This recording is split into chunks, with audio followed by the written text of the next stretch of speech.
Before today's headlines, an important message. The White House has asked Congress to rescind funding that was already approved for the Corporation for Public Broadcasting. That funding supports trusted, independent journalism, like the news you're about to hear. Without it, our newsroom and coverage could face serious cuts. Learn how you can help protect public media at boisestatepublicradio.org/funding. Now, let's get to today's episode of The Connector.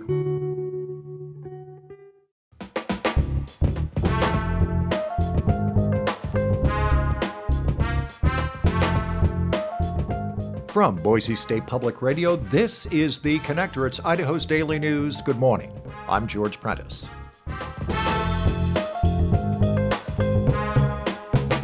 We've got a good many stories to share with you on this day. Here we go.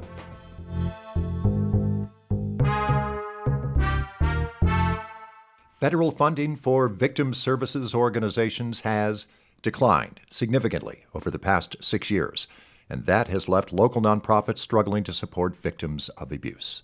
Jamie Geary tells us more. Faces of Hope provides free support and legal counsel for current and former victims of abuse, roughly 7,500 people since 2016.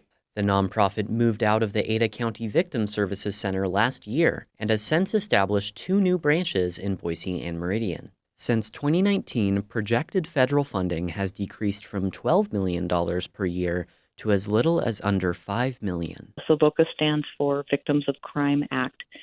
Their funding has continued. It's steadily declined over the years. Paige Dinger is Faces of Hope's executive director. She says even their very successful recent fundraisers don't make up for the loss of federal dollars.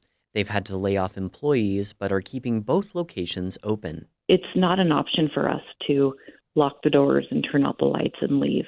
We don't want to leave anybody stranded. Dinger hopes legislators and community members will take notice of the funding cuts. In the meantime, the organization is planning further outreach events and searching for new funding sources. Jamie Geary, Boise State Public Radio News.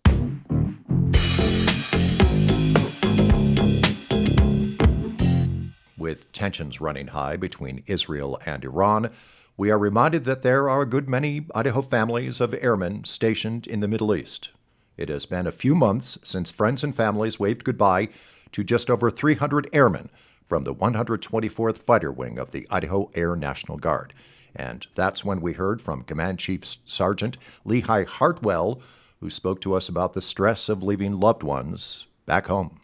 I think talking to the airmen, and I think the biggest stress we have is leaving our loved ones and sometimes our civilian jobs here in Idaho. But we have a lot of resources that we give those airmen on how to deal with it. And there's plenty of us here at home that are well positioned to take care of that for them. For security reasons, the Pentagon does not release too many details on deployment. That said, the Guard did say the airmen were headed for Southwest Asia, in other words, the Middle East, in support of combat and peacekeeping operations within the U.S. Central Command's area of responsibility.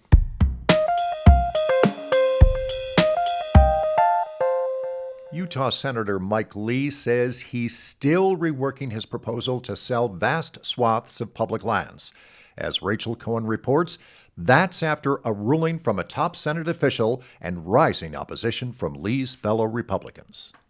Late Monday night, the Senate parliamentarian said the controversial public land sale measure doesn't meet the requirements for budget reconciliation. That means it would need 60 yes votes to pass instead of a simple majority. The decision comes after both Republican senators from Idaho and Montana say they're opposed to the land sales idea. Still, Lee continues to push it forward.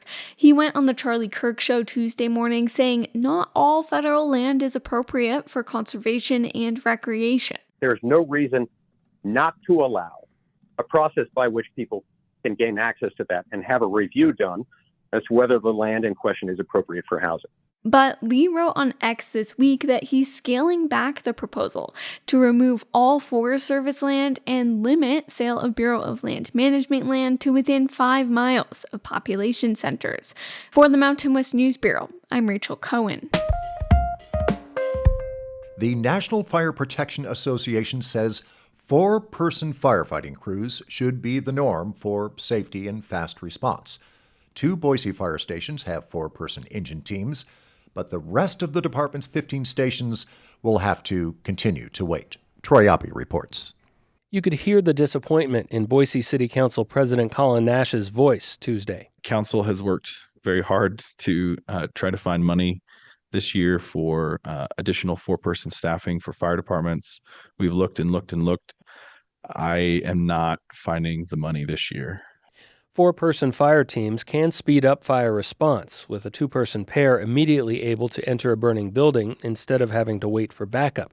It's a goal of Mayor Lauren McLean's administration, but it's expensive. Meridian, more than a year ago, started adding 4-person fire engine teams using a federal SAFER program grant. Now, that city's mayor, Robert Simison, has proposed a $5 million annual property tax levy to help pay for public safety costs, including keeping the 13 new firefighters after the grant funding used to hire them is exhausted.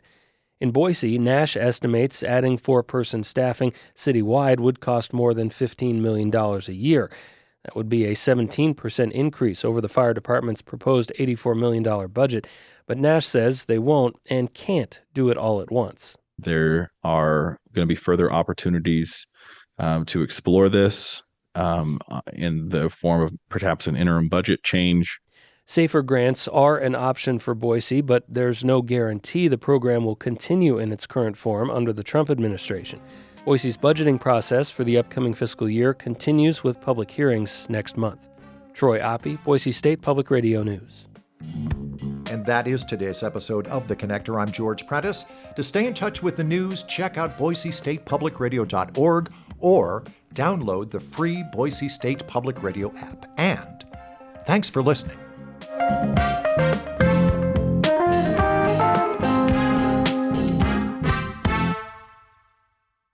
Planet Money helps you understand the economy. We find the people at the center of the story. Garbage in New York, that was like a controlled substance. We show you how money influences everything. Tell me what you like by telling me how you spend your money. And we dig until we get answers. I had a bad feeling you're going to bring that up. Planet Money finds out.